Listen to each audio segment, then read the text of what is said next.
Good morning, ladies and gentlemen. My name is Raghupati. I am from Confederation of Indian Industry. It gives me immense pleasure to welcome all of you to the second edition of Digital Transformation Summit and Awards. Let me at the outset welcome Mr. Vijay Tadani, co-chairman of CA Tata Communications Center for Digital Transformation, Vice President D and NIIT Limited. Let me also have a special word of welcome to Mr. Sumit Walia, Chairman of CA Tata Communications Center for Digital Transformation, and also the Chief Sales and Marketing Officer of Tata Communications. A word of special welcome to Mr. Rudramani, Co-Chairman of Center for Digital Transformation and Vice President and the India Head R&D of Dell Technologies. We are also going to have Lieutenant General Rajesh Pant joining us shortly, and we'll also have Ms. Jabjani Ghosh, President of NASSCOM, will be joining us very shortly. Friends, once again, ladies and gentlemen, let me welcome you to the second edition of Digital Transformation Summit. The CI Tata Communications Center for Digital Transformation is a very unique initiative of CI, with the Tata Communications as a principal supporter and Dell Technologies as supporting partner. It is growing leaps and bounds, and we are extremely grateful to Tata Communications and Dell Technologies for supporting this novel initiative of CI. The Center for Digital Transformation is taken a major goal of promoting digital transformation exercise across the country. We had a successful launch of Dexel, a tool for measurement of the progress made by the individual companies towards digital transformation. This was very successfully launched last year, and this Dexel movement is growing leaps and bounds. As on today, many companies are trying to adopt the Dexel activities, and it is in the initial pilot stage right now, and which will be fully launched by early next year, where more companies can be covered under this category.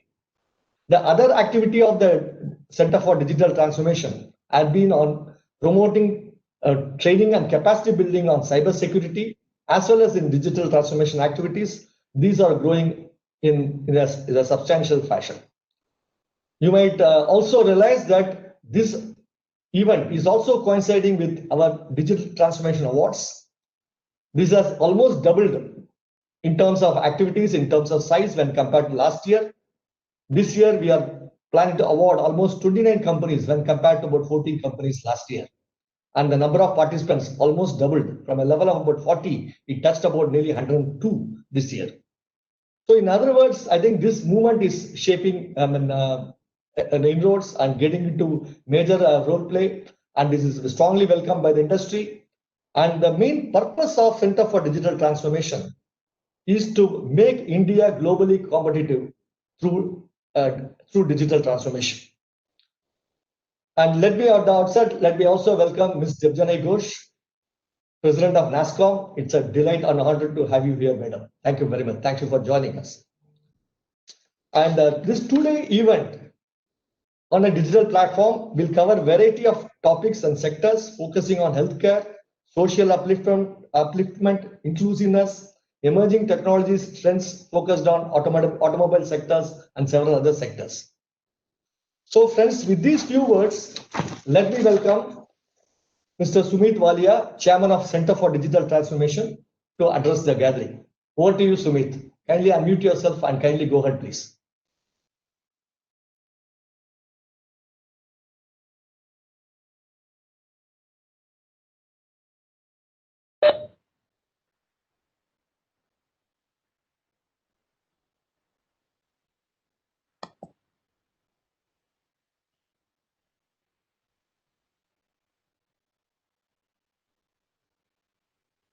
Sumit, go ahead, please. Sorry, am I audible? Yeah, you're audible. Yeah. Okay, I'm sorry. I had a little bit of a technical glitch as we started off, but thank you for that, Mr. Raghupati. Good morning and a warm welcome again to this Digital Transformation Summit and Awards 2020. As mentioned by Mr. Raghupati, this is actually our second edition of the awards. And the theme for this year is aptly around the impact that digital transformation can play in the rise of a resurgent economy and an Atmanirbhar Bharat. Earlier this year, at another event actually, that was held by the Center for Digital Transformation, the DX Ensemble, I had discussed, about the opportunity of exploring, if you will, the silver lining amidst this unprecedented times that we are faced with and we live in the pandemic. So effectively, and while it is true that in our economy is in fact going through a rough patch, with several industries and companies going through a harder impact due to the ongoing pandemic, it is also true that what we are witnessing right now could be an unprecedented inflection point for our economy, our companies, our industries, and the nation at large. I think with the right vision, the regulatory support, informed decisions, and a growth mindset, I think I am confident. I am confident that we are well placed for a sustained growth trajectory. If you go on to the next slide, please. And really the first slide really is our throwback to our 2019 event.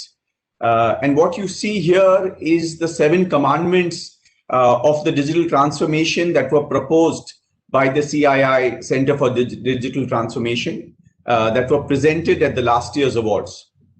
And this was passed, if you will, as an informal resolution with all the dignitaries, industry leaders who were present.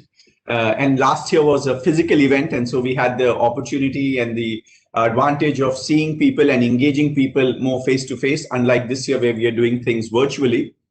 All of those industry leaders signing off the commitment to drive these commandments in their respective organizations or work spheres.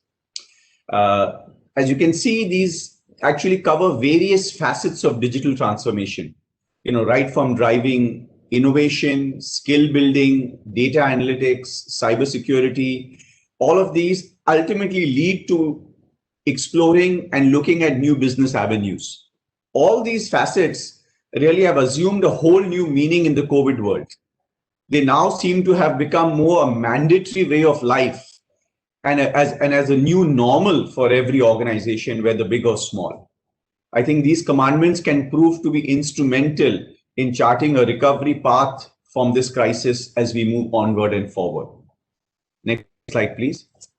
So if you were to look at it, and I'm just trying to put the crisis in perspective really, with almost 9 months now into the crisis, we are all well aware of, the havoc that it has crossed across all spheres of our lives. Dimensions of public health, safety, microeconomy, individual livelihood, and livelihood of people. The pandemic has hit, in some sense, the entire of humanity. Until yesterday, what I was able to pick up, there were 12.3 million active cases. From an economic standpoint, the IMF has projected a total GDP loss of nearly $4.3 trillion.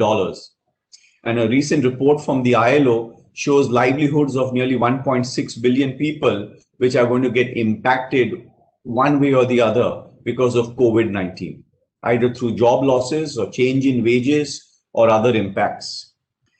If you go on to the next slide, really, but I also think, and as you look at the situation around us, and if we zoom in to really further understand the impact what this has done upon the Indian economy and the Indian landscape, it is quite clear that COVID-19 has exposed various vulnerabilities prevailing in a heavily interconnected world and an interdependent, if you will, industrial ecosystem. Many businesses were shut and are only recovering now and are starting off now for this fiscal year. Supply chains disruptions that had happened across industries, and many businesses for the first 4-5 months of the year actually come to a complete standstill. And even as we restart, the momentum is going to take some time to build.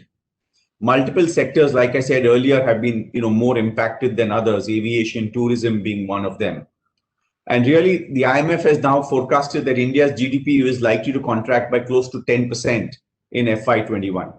Although they are projecting 8% growth on a subsequent year. So there is contraction which is expected this year, but then significant growth either by pent-up demand or by just natural expansion that we expect going into next year, although on a lower base, I must also admit. If you go on to the next slide, really, and this is where the call to action that was given, I think, comes an opportunity, and in opportunity comes the best of innovation. Like many nations, we have also seen an unprecedented chain of events in ours too. In May, I think our Honorable Prime Minister had laid out his vision for an Atmanirbhar Bharat. Various reforms, initiatives, structural changes have been introduced in our economy since then. As a response to the crisis, the government had also announced a relief package of nearly 20 lakh crores, which was supposed to boost the economy across various industrial landscapes and as various tiers of economy as well. As a country, one of the impacts that we are seeing as a country, for a country which has never produced PPE kits, we are making today 2 lakh PPE kits a day. And when COVID hit and we realized that there was significant life support required, I think the automobile sector really stood out in my mind as they started to repurpose their factory layouts to produce ventilators at scale. If you move forward, I think, as you look at it, digital technologies really are leading the fight for revival. And this is very contextual to our discussion today, our discussion tomorrow, and the work that we've been doing as a part of the Center for Digital Transformation. So it's actually really important to call out the role of digital technologies and digital infrastructure that they are playing in this fight for revival. If you look at the big fat facts, internet penetration in India now is across 740 million connections in 2020. The direct impact of that, for example, is the direct cash transfers and the direct beneficiaries. At another level, you can think of it, the internet is becoming a very powerful medium for sharing of public health information, guidelines, as being called out to every nook and corner of the country. The country, I think, was already on a digital first trajectory, and where India is one of the highest volumes for digital transactions in the world when the pandemic struck. And I think that has only propelled the further need for being in a contactless digital technologies like UPI, Bharat Bill Pay, and even the electronic toll collection through FASTags. This is all propelling a much more contactless digital technology-led environment that we live in. And I think the benefit of that is a much more stronger and wider financial inclusion and a much more stronger and wider adoption of financial transactions in a contactless environment and a contactless world that we are trying to live in. India's, the National Informatics Center, that is NIC, which created the Arogya Setu app, today has now been downloaded by more than 127 million users and times, and thus enabling, a much more powerful way of contact tracing and the containment of the virus itself. Various state governments across India have used, various technology to manage COVID, whether it is collaborative use of robots or the cobots, as they are called by governments in eastern state of Jharkhand, or the Municipal Corporation of Bangalore. I remember India's tech hub is using drones and IoT to spray disinfectants, survey areas, and monitor containment zones. So I think the use of digital technology and the ability for technology not only to fight the pandemic, but also to become the bedrock for growth is becoming more and more prevalent.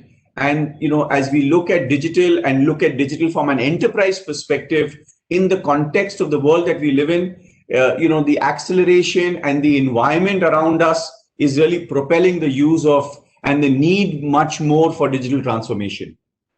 If I move to the next slide and look at the pillars of, Atmanirbhar Bharat that were called out by the Honorable Prime Minister when he laid out his vision, he discussed really 4 key pillars. And this vision accomplishment was built around these pillars. One was around infrastructure, essentially demand, right? All of these coming together, the 5th pillar of economic growth, which was, the vision that he had laid down. Now, as I was thinking through our connection of digital transformation, Atmanirbhar Bharat, and the goals that were laid down by the government, and if I try and draw a parallel and see how the whole industry can accelerate to create a much more self-reliant, sustainable growth for us in a digital world, and I take these same 4 pillars, these are the same 4 pillars that we have actually built for ourselves on the commandments that I spoke about earlier. The right digital infrastructure, a skilled workforce, a technology-driven process re-engineering, and creating new business avenues to drive greater demand. In some sense, are the same commandments that we are looking at that we created when we set up the Center for Digital Transformation. So the interplay between our goal and realization for creating a much more stronger digital first India, led by the idea of Atmanirbhar Bharat, is very intertwined with each other. And inside that, if you go to the next slide, I think the CDT plays a very pivotal and an important role in creating those joint goals for ourselves. And for us, and hence at CDT, we continue to focus and work on initiatives that can help organizations accelerate on this path of recovery as they move to their digital future. And one such initiative is the digital dialogues and the digital catalogs that we are leading and we are initiating and introducing for the first time. The center has worked on building a very unique B2B platform of solution providers and solution seekers, if you will, all in the domain of digital transformation. Later today, we will launch, shall I say, the version 1.0 of this digital catalog. And our vision really is to build a stronger platform, which is very unique in the B2B marketplace, where solution providers can be rated, reviewed, and selected based on various parameters. Later today, I'm hoping Mr. Samit Mutha will share more details on this initiative in his address as well. And then if I were to move on to the next slide, and of course, coming to our Digital Transformation Awards itself, the outcome of the CDT and all of our initiatives really is to inspire and recognize companies that have been able to drive digital transformation inside their organizations. And that is why we created the Digital Transformation Awards, or the DX Awards as we now call them. Last year, the awards attracted nearly 120 participating companies, from where 15 were selected as the final selection. And this year, it's actually grown. We have over 200 plus companies and applications that have come for the Digital Transformation Awards selection. We have close to, I think, 30 companies that we have shortlisted, and they have presented their digital journeys, their case studies over the last 2 days. And I must admit, what we witnessed were some very high impact case studies of digital innovation across multiple sectors and industries, which we will recognize over the course of the next 2 days in the valedictory session later today or later tomorrow. Eventually, and in summary, as we kick off this year's DX Award, and if you can move to the last slide, we will see over 50 experts from government, industry, and various industries like automotive, healthcare, telecom, technology, MSMEs that will come together to create thought-provoking discussions on various digital interventions, which can have the intent and the potential to propel organizations in accelerating their recovery from these challenging times, but yet very, very high opportunity times as well. So with that, I thank you, and I look forward to an inspiring and engaging event. Thank you very much. Thank you, Mr. Sumit Walia, for your excellent team address. It was a great delight to hear the way the progress CDT has made. And you also beautifully covered the global and the scenario, and how the digital technologies are helping and leading the fight for growth and revival, and also the role played by CDT. Thank you, Mr. Sumit Walia. Now, may I request Ms. Debjani Ghosh, President NASSCOM, to kindly address the gathering. I request her to deliver the special address, please. Over to you, Debjani Ghosh. Yeah. Thank you so much, Raghu. And first of all, Sumit, congratulations to you and the entire team for the wonderful work you are doing. I mean, digital transformation, I know sounds cliched about, how it is the need of the hour. I think digital transformation today is the only way out for survival of companies. And it's a choice you have to make, whether you want to survive or you want to not survive, right? And it's no more about good to do. I think it is now absolutely strategic must do that every CEO has to think through. So it's really great to see the work CII is doing. under this initiative, Sumit, to build the awareness about how to digitally transform. And you called out, you sort of set the context beautifully for what I'm going to say. You talked about the changing dynamics, you talked about the importance and what must be done. What I'm going to talk about very briefly is how digital transformation itself is getting disrupted. Today, when a company builds out its digital transformation plan, it's the building blocks, or the building blocks that you would prioritize to go into this plan is actually beginning to look different from what it did in the past. And I think it's very important for everyone to understand what are the key building blocks for success for the digital transformation. And before I get into that, I want to set one assumption which we are building on as NASSCOM. And that assumption is, for any time in the near future, the next few years at least, and we believe it's going to be longer, the world is going to be hyper digital, yes, but the world is also going to be largely contactless. We are not, the past is gone. So anyone who keeps saying, let's wait for the past to come back, the past is not coming back. That's the biggest breaking news of today's times. We have the ability to create the future. And I think that's a huge advantage that we are sitting on, because the future does not get created by any magical unknown force. The future gets created by our actions today. We have the ability to create the future, and I'm hoping we will wake up to it, we will realize it, and we will get obsessive about creating a future that was much better than the past, because past was great, but frankly, there were a lot of things that we could have done better. So this is a fantastic opportunity. And this is the same mindset you need to adopt as you think through your digital transformation journey, because repeating what you did in the past may not pay off. You have to now think about the changing landscape and what would you do different. And there are 4 things I'm going to leave you with to think through. I think the biggest disruptor in today's world of businesses, both in a positive and negative way, is trust, or the lack of it. Trust is the currency of the next normal, period. It is the most important thing that will drive destiny of business, or shape destiny of businesses, organizations, governments, countries in this next normal, which is going to be hyper digital and largely contactless. People are going to take decisions based on trust. I will work with you if I trust you enough to do the right thing while your employees are remote working, that you will not suddenly disrupt my business because of some security concerns, or, not being able to support your employees to work remotely. I will trust you to come and work with you only if I know that you are taking the right steps to keep your office safe. I mean, I'm giving simple examples.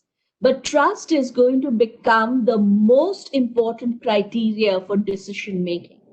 And I think a key question for every CEO to answer today is, am I really seen and heard? Do I do the right things to come across as trustworthy? Do people believe I am trustworthy? And this is one of those deep questions that you have to ask yourself very, very honestly. And if you fool yourself with the answer, you're only going to hurt your business, because ultimately, whether you are trustworthy or not is going to determine how well you play in the digital economy, or in this contactless hyper digital economy that we are getting into. So trust to me is the number 1 factor. Number 2, Sumit touched on, was the importance of talent. See, technology is very fast getting democratized. Everyone will have access to technology. Technology is not going to be the key differentiator anymore. Everyone will have access. What is going to differentiate is, how good is your talent? Are you able to use the technology better than your competition? That is what's going to be your differentiator, your ability. It's not going to be, how many AI solutions you have procured or how many great data sets you have procured. Sure, they help, but you can sit on all the data sets possible and still not win the competition over the competition because you don't know how to use the data sets. And this is a huge mindset change we have to go through. Data is not the end goal, right? In India, we obsess about data and how much data we have and where the data is kept. It's meaningless. What matters is our ability to use the data and convert it into knowledge. We are very rapidly moving from data based AI to knowledge based AI or the knowledge based economy, and this is something companies have to keep up with. It's not how much technology or how much data you have, but it is what you're able to do with it. And if you do not have better talent than your competition, you're not going to win the game. So investment in talent as a competitive advantage is just absolutely critical if you want to not just survive, but if you want to lead in the race. I think that's very important. The third one, very quickly, is the changing nature of innovation. I know as you all focus a lot on innovation, and innovation in the past has been about the cool technologies. How cool is it? How cool, you know, is the use of your technology, etc. Innovation is going through a huge change with the people filter being applied to innovation. Today, if you innovate, but you're not able to make a difference to our lives, or you're not able to solve a real human problem, your innovation will not find as big a market as it could.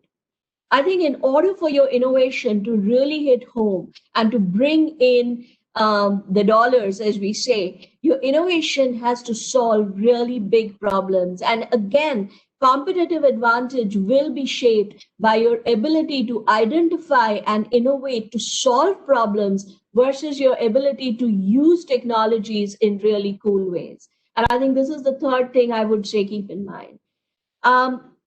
The fourth one and the last one in my playbook, these are the four things that I really care about, is how quickly you do all this. Because you can do all this, but if your competition does it faster, they win. So agility and how quickly you're able to move, how quick you will fail in the process several times. How quickly are you able to get up from your fall and move forward is going to be extremely important. How resilient you are, how agile you are. So for me, these are the changing building blocks of digital transformation. And the question every CEO has to ask is very simple. Am I really trustworthy? Do my partners, my ecosystem, my customers trust me? Do I have better talent than my competition? Not as good, better. Do I have better talent than my competition? Is my innovation capabilities today solving really big problems that people care about and therefore will pay for? And last but not the least, am I doing this quickly or faster than my competition? I think if you're able to answer those four questions and feel good about your answers, you're on the right track. And I would strongly recommend you answer those questions honestly, whether you feel good about it or not, because that's your compass. That's what's going to tell you you are on the right track or not on the right track. So all the best. It's a digital transformation is an excellent journey. It's a fun journey, lots of learning. Just keep in mind, no one knows all the answers. We will continue to learn as we go along. So all the best to all of you, and special congratulations to the winners of this competition. So over back to you, Raghupati. Thank you, Mr. Jani Ghosh. It was a wonderful special address. It is amazing to the ears and delight to the ears to hear from you. And you beautifully articulated in the world and the hyper digital world and the contactless world, what are the four priorities? And you beautifully mentioned the key points which have been valid for several centuries, the concept of trust, and doesn't change, but it gives you a new dimension, a new perception in the present the disruptions that are happening, and how the trust is going to be very critical in the hyper digital and contactless worlds. And you also very nicely articulated the need for having the talent. It is not the question of having the data, how the data is leveraged and how the talent leverages the data. That is going to determine and shape the future competition. On the whole, I would say your speech was wonderful, very succinct, and it was personally a great learning. Thank you, Ms. Debjani Ghosh. It's always a delight to hear from you. Thank you. And I also take cognizance of the presence of Mr. Rajesh Pant, a Lieutenant General. Welcome to you, sir. Welcome to you, Mr. Rajesh Pant. Now, may I request Mr. Vijay Tadani, co-chair of CI Tata Communication Center for Digital Transformation and Vice Chairman and Managing Director of NIT Limited, to kindly address the gathering. Over to you, Mr. Vijay Tadani.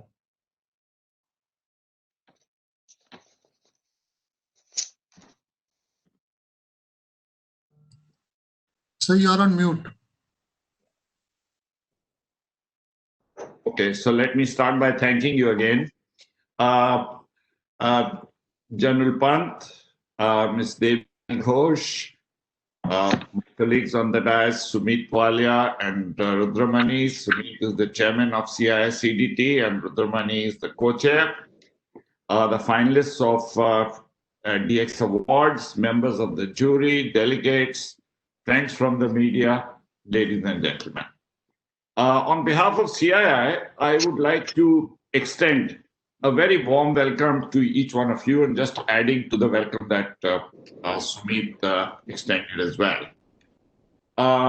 Since the last summit, COVID-19 has caused a sea change in our lives. So this summit this year is also a celebration of the digital transformation trends, some of which Debjani alluded to, and the innovative measures that many of the organizations have responded with to sustain and grow during these periods. It's also visible in the 29 entries which are right now vying for the coveted DX Awards. Our vocabulary has changed. Words like Zoom, Meet, and Teams used to have an English language meaning earlier.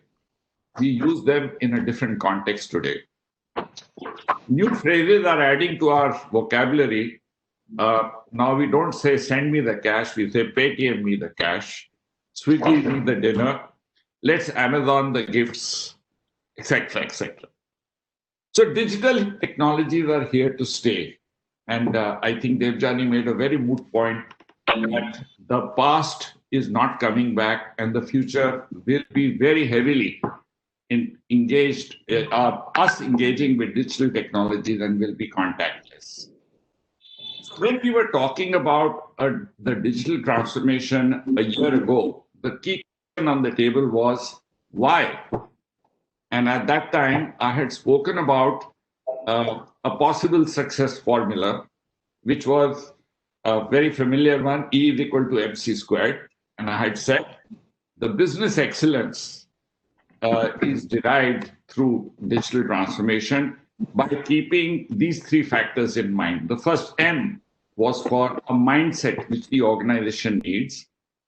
The first C was for commitment, which the leadership has. And the third is the capability which the organization builds. While this equation has stood the test of time, I must say it has also evolved. While some of us would like to believe that because of the excellent work that CDT has been doing, it is only fair to acknowledge that more than this, COVID has enabled digital services and technologies to become an essential part of our lives. So this year, our discussions and the focus has to be more on the what and how of digital transformation.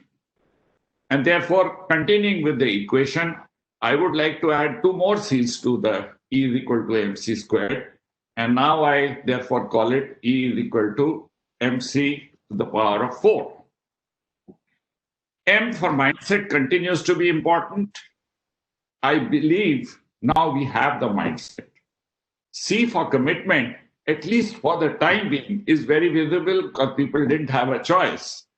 And this commitment we have to take advantage of, and then make sure that we build capability and the other two C's that I'm going to refer to in a minute.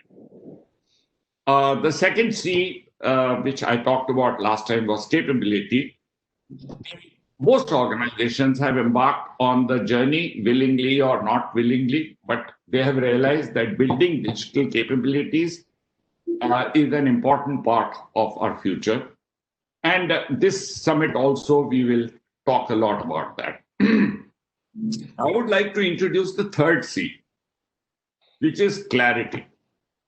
Let me elaborate. 9 out of 10 organizations, the surveys have shown, are finding digital transformation to be a vital necessity. However, the key questions are, will it sustain? Will they derive the true value that was promised? Will digital transformation offer the same competitive advantage to all those who reluctantly adopt it, but without internalizing the implications? Seems doubtful. And the results will be known. And I'm worried about the outcome where a distrust in digital technologies happens because if we don't take corrective action. Our experience shows that most companies are on the journey without an appreciation of the full digital realm, or have a compass or a roadmap or a playbook for them. With the DX playbook, and Dexel framework is a great way, you can answer questions like, what exactly is my vision? What exactly does transformation mean for my company? What percentage of my company has transformed? And how is the transformed business performing? Is it delivering the results? Let's remember, transformation is not an event. It is a journey and a process, very akin to the metamorphosis that a caterpillar goes through. You'll ask me, where does caterpillar come in? It's an analogy from gardening I'm using. I guess that's what happens when you remain locked in for long periods of time. So the questions are whether adopted by force of desperation or free choice, will this caterpillar live or will it die? And the caterpillar I'm referring to is the digital transformation journey that you've started. Will this caterpillar grow up to be an ugly moth, or will it become a beautiful butterfly? I'm sure you would like to see this transform into a butterfly. And the summit this year is all about how do we transform the so many caterpillars in front of us today into beautiful butterflies, and thus create the opportunity that Debjani also referred to. The fourth C I want to talk about is coverage. For more caterpillars to become a butterfly, I have also realized that the whole garden needs to be green and all flowers need to be blooming. In ecosystem terms, that is called coverage. So for digital transformation equivalence, this would imply coverage of all functions within the organization and the ecosystem around us, inclusion of all sectors and inclusions of all sections of society in the journey. Because if anyone gets left behind, then we would have an imbalance which can have its own consequences. So our next discussions over the next 2 days will be for effective metamorphosis to happen, for India to become a truly digital society, we will need to ensure that A, we all have our digital playbooks. We continue to build the capability. We secure our precious data and systems, and General Pant will educate us more on that. We introduce the measurement process. The Dexel framework is a great way of starting the process. And keep becoming more trustworthy to your customers by showing a robust organization, which is something which Devjani talked about. The second important action is all sections of our society are included in the journey, especially the disadvantaged and the unreached. While Devjani believes soon everybody will be connected, I think it is not a trivial task. Connecting everybody, every section of society and every person is a big effort. The confidence that technology organizations gave and technology associations like NASSCOM have is indeed very, very comforting. All sectors of business have to be involved. So, for example, in even the journeys we are in, we have not given as much attention to healthcare and education. So in this year's summit, we are talking a lot about healthcare as well. And last is the portal that we will launch. Keep sharing your experiences on this portal and keep coming back for the DX Summit every year. This will create a powerful network which will come in very, very handy for us to become a truly digital society. I'm confident that if this happens, our little caterpillar will morph into a beautiful butterfly. And thus, our collective dream of an Atmanirbhar Bharat will be realized. I wish the summit all the success. Thank you. Thank you, Mr. Vijay Tadani. Your speech, your keynote address was amazing, and it is always a delight and a pleasure to hear. Every speech of yours had been, sir, for me personally, and I'm sure for the audience as well, had been a source of inspiration and a powerful motivation. And in this program, on this session, you beautifully articulated the analogy from the garden. How the caterpillar can metamorphose into a beautiful butterfly, and what are the ingredients that goes along to it. And you have the unique talent, and which we greatly appreciate, and we are very honored and blessed to hear from you, in the sense that you make the activity or the presentation simple so that all of us can remember it lifelong. Thank you. The words cannot be sufficient and express the thanks and the feelings we have. Thank you, Mr. Vijay Tadani, for the wonderful address. Now, friends, let me turn my attention to our guest of honor, Lieutenant General Mr. Rajesh Pant. He is the National Cyber Security Coordinator, Prime Minister's Office, Government of India. Over to you, sir. We eagerly look forward to your address as a guest of honor. Over to you, Lieutenant General Rajesh Pant. Kindly unmute yourself and go ahead, sir. Thank you so much. Am I audible, please? Perfect, sir. Go ahead, please. You're fine. So, good morning, everyone, and special wishes for all the dignitaries on the e-dais, if I may say. That's another new word in the vocabulary.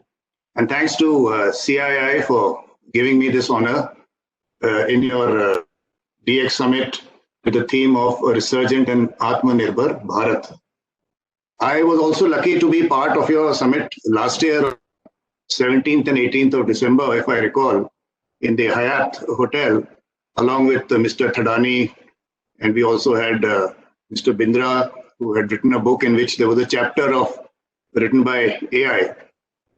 And if anyone has any doubt as to what is a digital transformation, we all have to see what we have experienced between the last summit and today's summit. There cannot be any better example of the way the world has flipped around us, and every sector has been affected, whether individual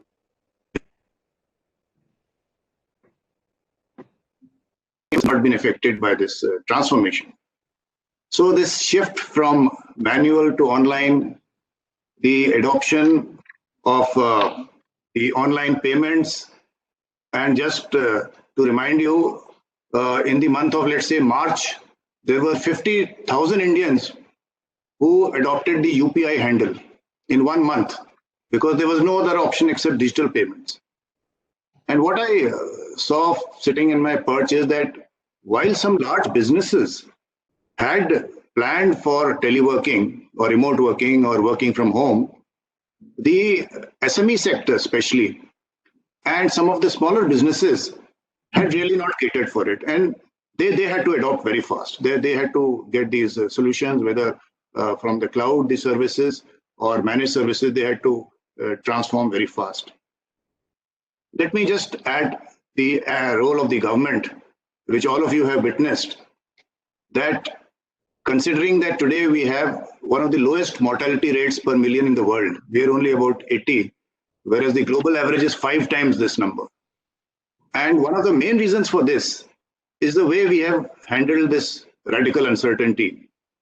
Right from the clarity with which our Prime Minister has issued the directions for lockdown and unlockdown, from the time that we invoked the National Disaster Management Act of 2005 and created these 11 working groups, the excellent seamless relationship between center and states, the excellent response of the industry, especially let me point out in all the solutions that we wanted, and the role of some key ministries, and I will highlight the Ministry of Electronics and IT especially, for the infrastructure they had created for Digital India, which came in very useful in this time of e-governance, as well as the Department of Telecommunication, which had also created the infrastructure, as well as the Ministry of Health. While everyone has worked, even I have also worked, and this is the first year in my life where I have not taken a single day's leave, just to share with you, and have been working every day. So that aside, this excellent response of the government should not go unpassed by the industry. Now, while all this happened, it has created the perfect storm for cybercrime. And this is what we have been witnessing, and especially in my office, the ransomware that has suddenly shot up, the phishing emails, the malware. There are 4 lakh malwares that are created per day. 4 lakh. 375 attacks take place every minute.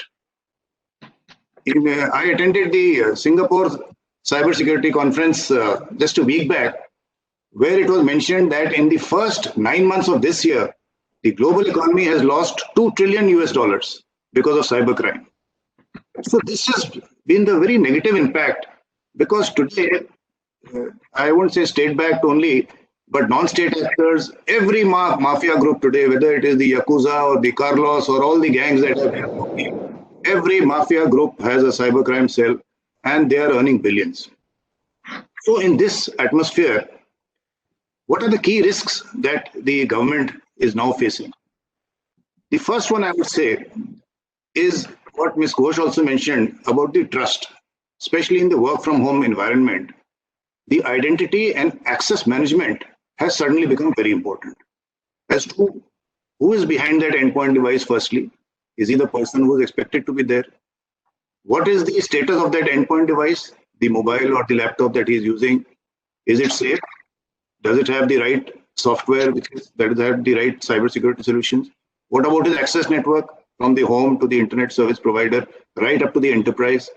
Whether we are using cloud services or VPN, this entire chain has now flipped, as I said, the cybersecurity architecture on its head. So instead of a very well firewalled enterprise with a defense in depth approach and IDM, anti-IPS, everything, behavior analytics used to be there in the enterprise, today this distributed architecture has created a lot of problems from the cybersecurity point of view. A lot of number of solutions are coming out, but this is, as we speak, an area of great concern for all of us.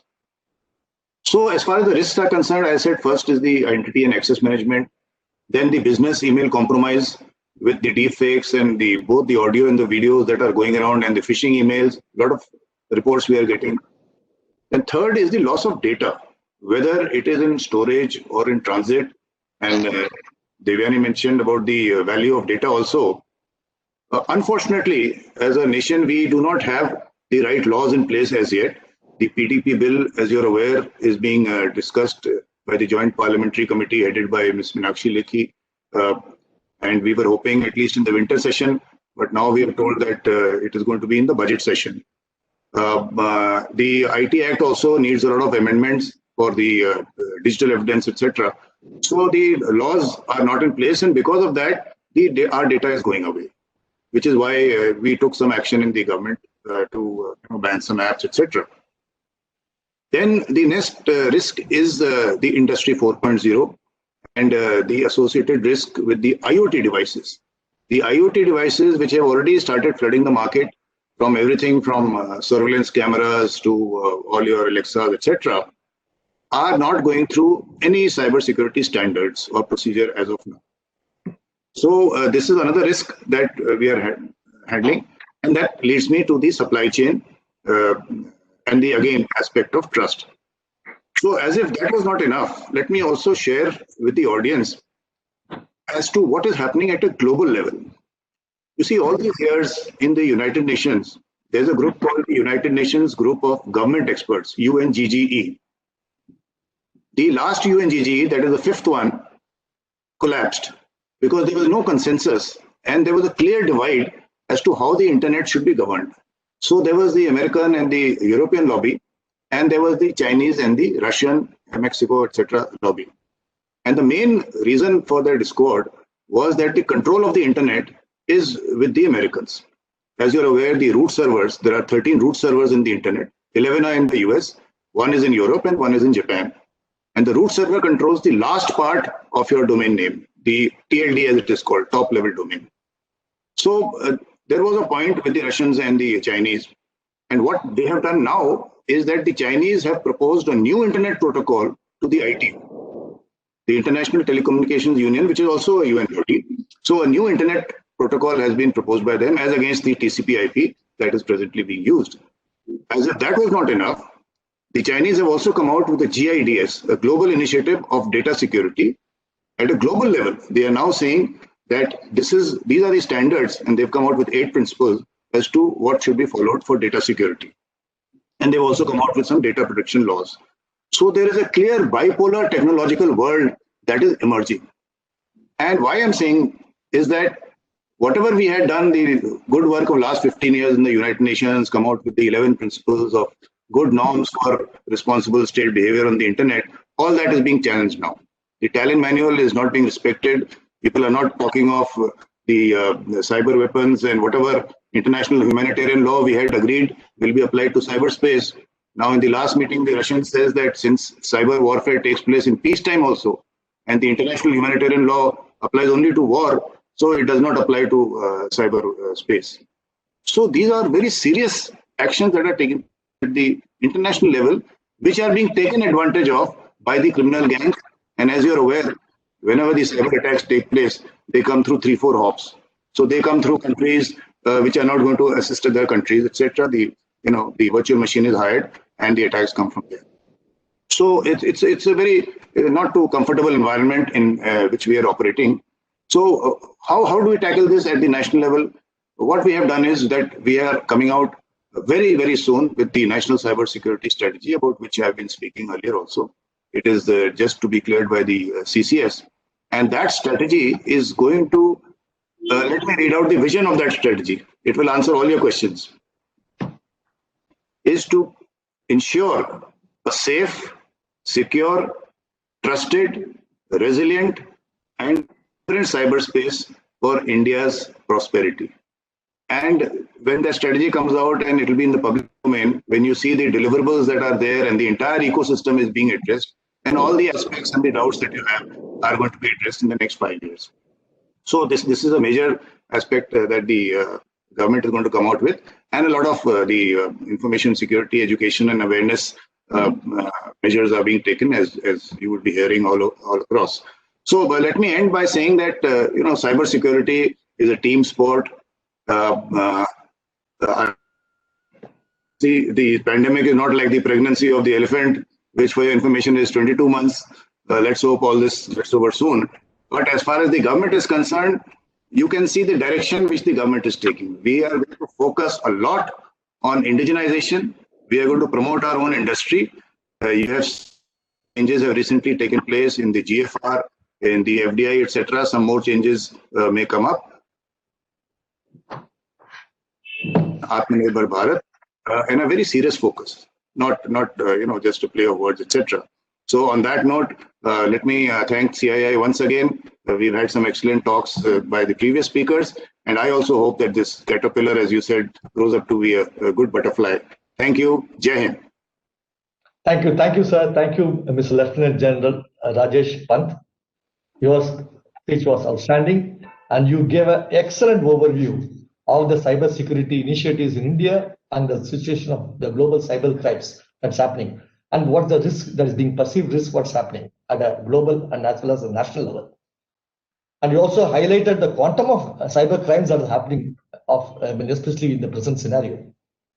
And it was also very enlightening to see the type of discussion that are happening at the UN level, especially on the global discussion that's happening in the cybersecurity, and what should be the future strategies that India is coming up with.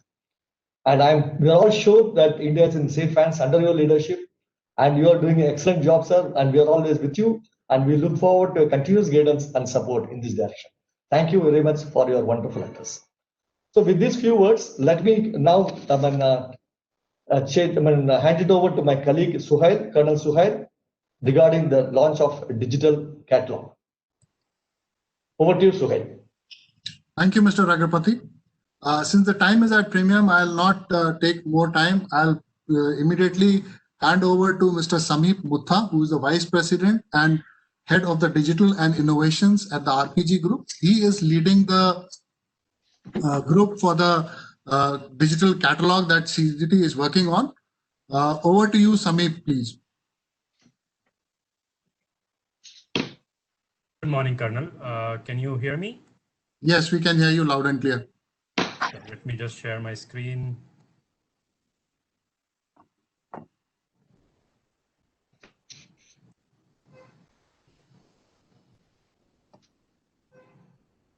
Can you see my screen? It's coming.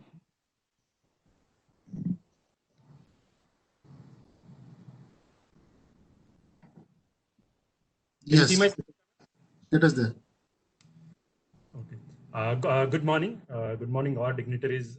Good morning, all participants. I think it's an honor. Thanks, Colonel, for giving me the opportunity to work on this with you. I think I've been always speaking on multiple CII panel for the last few years since I have started my digital journey with RPG, which was 7 years back.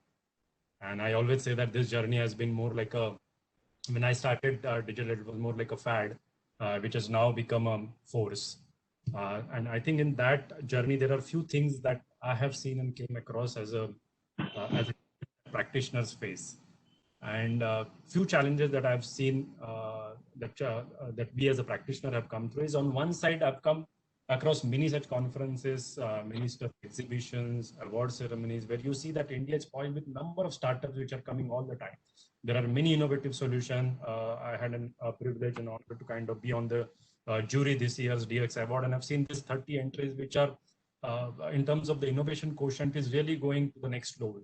But on the industry side, when you see that, typically the challenge is for you to find the right partner or a solution that, as Nibjani rightly said, that you can trust on, because you're if you look at today, every digital project that an industry is taking up, it's kind of a bet, because nobody really have all the answers which is required, but you feel faith required, and you say, okay, we'll take that leap of faith and try it out. And hence you need a partner that you can actually trust.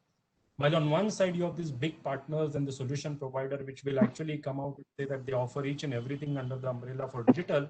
On the other side, there's a lot of startups that are coming up with very less sharp solutions offered at an industry level, at a business problem level. So this matchmaking was kind of a struggle, and a way for a practitioner is to reach out to saying that, okay, let's find out network, somebody who's done this implemented a solution, is aware of a partner or a service provider, you talk to them. But typically that process takes around 4 to 5 months to just find the right partner and get going for your project. The second, you come across a lot of, and I think with due respect to a lot of good partners or providers, but when you actually, especially in a digital, I've seen what you see in the theory, what you understand. When I say sales pitch, mostly when people talk about digital in theory, what it can implement, but when you see the reality of what you get, and I'm talking about not necessarily just the quality of the solution or the service provider, but in terms of the business impact, in terms of the change management is required, in terms of the navigation in the system which is required to make it happen. Because while we are all talking about digital here, we are all born with analog minds. We're trying to learn digital. None of us on the call here, I can say confidently, when I look at my daughter, she's born digital. None of us are born digital. So we have to learn digital. But the challenge is that we're born with analog points trying to make a digital transformation, which itself is a very profound statement in my mind. The third is, as I said, when I started my journey on Industry 4.0, I saw that the theory as Industry 4.0 says, even today, and the shop floor reality, there's a huge difference. I've just put in a mathematical number to bring the gravity of the problem. But what you can do in theory and what actually happens or possible or where we are, there's a huge difference. Having said that, it's a huge opportunity as well, because the gap is equal to the opportunity always. The next point is there is a lot of investment that people are actually putting on. There's a lot of bets that people are taking. India is almost becoming like a case study market for the world to look at the digital in many industries. But the question always remains saying that, is there an ROI? Is it a low ROI, no ROI, long-term ROI, short-term ROI? And the last one, I summarize it, says that when it comes to finding the right partner, there is this Google syndrome that we are all kind of victims of, which you go onto a Google and you're thrown with tons of data and information which is difficult to consume. And hence, we thought the need of a digital catalog, which is nothing but a single stop platform to access whether it's a product or a services or a solutions across India. And when I say not just service provider, it could be my big vendors which are coming with a new IoT platform. If you go and search on the IoT platform, right from Gartner's Magic Quadrant to number of startups, biggies, you'll find at least 10, 15 IoT platforms which are available in the market. How should practitioner pick up the right platform? How does a small SMEs or MSME, which cannot possibly have access to the large consulting firms or the analyst firms to get that insight saying what is suitable to them, can access these products and services? We thought that something like a digital catalog, it's going to be beneficial to both sides. One is on the industry side, which will help them fast track this entire, identify the partner and get on to their journey. On the second side, help all the service providers a platform where they can showcase their solutions. So we thought of it right now in two phases. The first phase is basically we just want to create our online catalog where people will be able to go search, give feedback, give rating, keeping in mind the phase two, which is, I believe there is an opportunity to create an Amazon for the digital solutions and product, which becomes very focused and surgical, giving you only the information about all the products that I spoke about at one space. It could have online demos of the product, like product comparison. You go into an Amazon, you want to buy a Nikon 950 version of a camera, it will give you a comparison of other similar products. Similarly, if I'm looking at a particular IoT platform or a blockchain solution, can I get those comparisons? It will be immensely useful, not just for SMEs, but for the large companies as well. Similarly, on the skill side, training sides, webinar side. So we are poised with a lot of data, a lot of service providers in the market, but there's a need to have this curated content which one can go and trust, saying that, yes, this is a one-stop shop where we can go and look at it. Quickly, I would like to show you the demo, but quickly, these are the 4 categories we are looking at, saying that when people go into online, depending on your need, you might be looking at a green vendor, which could be a startup where you want to take a bet and want to try out a new solution, and you know that none of your big ones have that solution. So you may go with some of the green vendor. For example, let's say underwater drones, an application or use cases, I'll have to go with somebody who's actually a startup has invented that product. Second could be a yellow vendor, which is a rising vendor, but established pilots, benefits, funded, access is established. The third category could be a brown vendor, which is seasoned vendor, big ones, having all the teams, infrastructure, global presence, which offers you a stable offerings, the maintenance and support, which is required to take you through the difficult journeys. The last one, we're calling it the blue vendor, which are emerging as a leader in the market. So depending on your need, if you look at, again, whether it's a small SME or the large enterprises likes of RPGs and other big ones, you would always look for different kind of vendor to work with. And it is very important that this segregation of vendors is available on such platform where I know that, yeah, for this need, I'm a green vendor or a blue vendor, for example. So with that, I'm not taking much, keeping in time in mind, just want to, with your permission, Colonel, if we could just, today we want to launch it and give you the glimpse of what we are trying to build. In one line, I would say, today's presentation and today's launch is not the end of the journey, but beginning of the journey. We have the easy part, which is actually creating a platform. The difficult part is making the platform meaningful to both sides, the service providers and the industry. And it means we will have to work with a lot of ecosystem to kind of bring more meaningful value to the platform. Commitment that CII has and the support from the kernel, I'm sure we will be able to reach there. We'll seek permission of the chairs and members on the dais to launch this. With your permission, chairs, please. Do I have your approval to launch it, please? Do we have your approval? Yes, go ahead. Yes, please. Sameep, you can launch it, please. Yeah, sure. We don't have the ribbon we could have cut, but we thought that we can have a curtain that we can take off. Still clapping.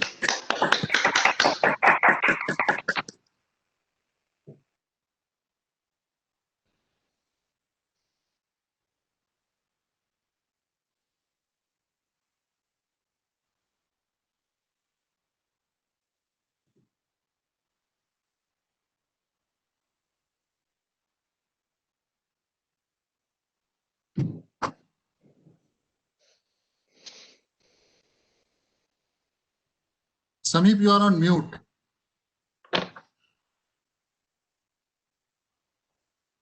Can you see my screen? Yeah, we're able to see your screen. Yeah. Can you see the website, right? That screen? No, we can't see the website. It is just the PowerPoint presentation which we are seeing. Oh, sorry, because it jumped to the new screen. Okay, I had to change that screen because I had a Yeah. hyperlink. Can you see it now? Yes. Exactly. Yeah. Digitally, we had to change that because I clicked on the hyperlink.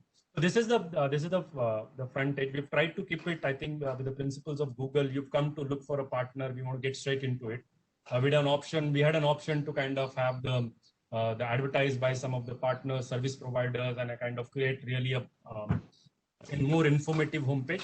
But we thought that let's keep it very clean, just by as the principles of Google. You're here to search for a partner. We'll give you that option. I have already logged in as a sailor.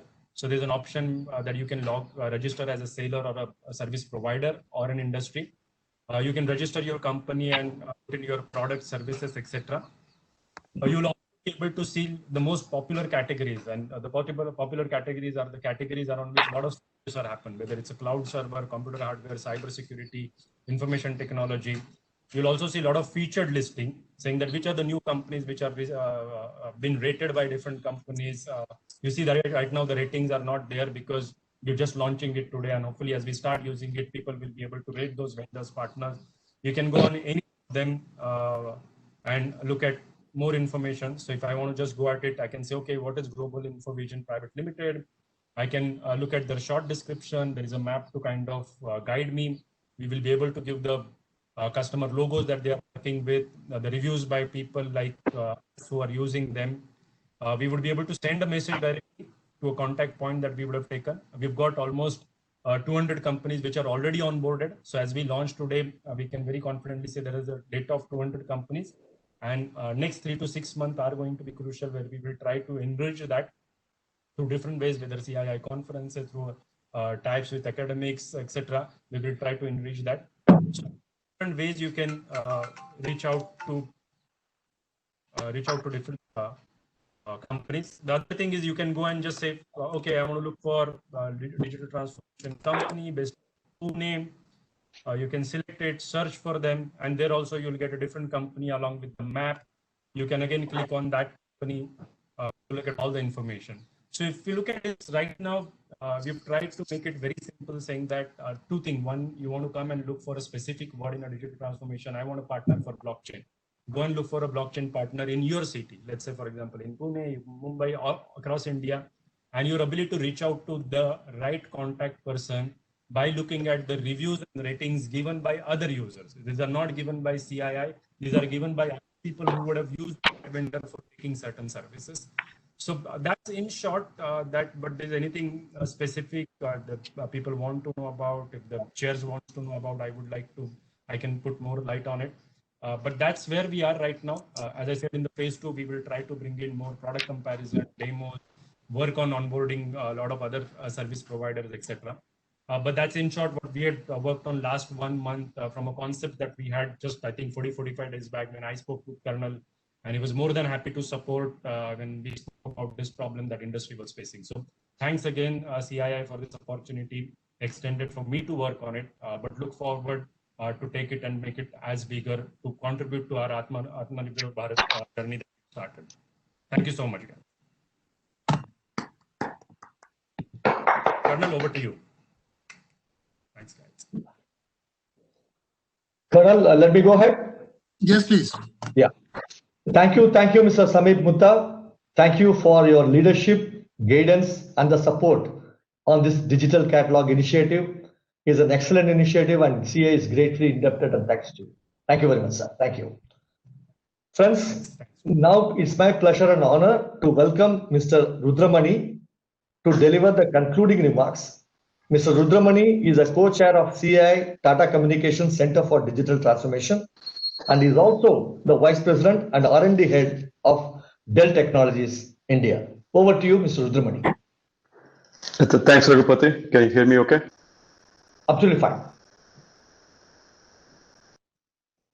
Go ahead, sir. Already all of us to listen to Devjani Ghosh, General Pant, Mr. Sumit Walia, Mr. Vijay Thadani. Surely, thank you for thank you for all the participation in this inaugural session. This is the second edition of our DX Summit and Awards, right? So, as mentioned earlier, this flagship program of the CDT has really evolved into a much-awaited annual event for the industry, and the focus on the digital transformation is very much the key focus. So the program this year has actually over 50 speakers focusing on the benefits that have brought about by the digital transformation. Mr. Sumit Walia narrated with the right mindset and determination how he is extremely confident of recovery from the current situation. Start looking for new business avenues. Utilize the B2B platform like established by CDT called a digital catalog. We can embrace the emergence of Atmanirbhar Bharat if we are able to go ahead with our right mindset and the right determination. DX movement initiated by CDT is the need of the hour. There is no doubt about it. At the same time, Mrs. Devjani Ghosh articulated the world of hyper digital and contactless. Very clearly, the building blocks of digital transformation are changing. How the trust, talent, innovation applied to solve big problems, and then the agility to quickly move. These are changing, and we have to have a mindset to embrace them. During the lockdown, organizations have realized that those who had digitally transformed already or in the progress are able to sustain and grow. The change trajectories are no longer linear, but absolutely exponential. It is only fair to state that today it would have been hard or even impossible in some cases to imagine such leaps and successes had it not been for the digital transformation and technologies. General Pant provided examples of government initiatives in embracing the digital transformation. He also reminded how the distributed architecture is making us vulnerable. IoT devices add to the risk. There are very serious changes happening in the world, including GIDS or alternate to TCP/IP. He mentioned about the upcoming National Cybersecurity Strategy. Thanks, General, for reminding your assistance to reduce that vulnerability and constantly cautioning us to pay all the attention that are there as risks, but the digital technologies, digital transformation is here to stay. We know that. We as a collective community and change agents for digital transformation have a key role, urgent role, and important role to play in this revolutionary world. As Mr. Vijay narrated last year, and now he mentioned about equal to M multiplied by C to the power of 4. Last year, he articulated mindset, commitment, capability, Now, the two more new C's that are added are clarity and coverage. Dexel can assist to create that clarity. CDT is striving in the best possible way for coverage and inclusion of all sectors and industries. Again, a digital catalog that is launched by CDT, thanks to Samit Mutta. And that platform absolutely connects the providers and the seekers of the technology. Having seen and heard all this, we know that there are many entities, many stakeholders who are struggling to adopt this fast-paced change and become part of this metamorphosis. The Center for Digital Transformation is the go-to place for industries and stakeholders who are willing to participate in the transformation, providing the critical bearings to leverage such a challenge and opportunity. Much has been already said about the center by the earlier speakers. I would again thank you all for joining this inaugural session of our flagship program called Digital Transformation Summit and Awards. Wonderful speech and insights by the experts in the community and the industry. I would request all the participants to make the best use of remainder of the today as well as tomorrow, and surely the finalists who were able to present to the awards yesterday and day before, surely looking forward to meet up with you and have the dialogues to know the digital transformation journeys that happened in your corporate world. So with that as a closing remark, I hand it over back to Raghupati. Over to you. Thank you all. Thank you, Mr. Rudramani. Thank you for your wonderful concluding remarks. Friends, with this, we formally close the inaugural session, and I would hand it over to my colleague, Colonel Suhail, for the announcements regarding the next session, please. Over to you, Suhail. Thank you, Mr. SRP. Friends, the next session, which is on the digital technology shaping up the future of the new age healthcare, as was brought out by Mr. Thadani, is a very important session. It's scheduled to start at 11:35. You can continue staying here. Otherwise, other options are through Hive as well as on the YouTube. So meanwhile, you can also visit the exhibitions on the Hive platform if you wish, or you can continue waiting here. The next session will start sharply at 11:35. I'll reiterate the other platforms through which you can view is join back as through Hive, YouTube, or WebEx. Thank you. We'll wait. We'll start the next session exactly at 11:35. The session is on digital technology shaping the future of the new age healthcare. Thank you, everybody. Thank you.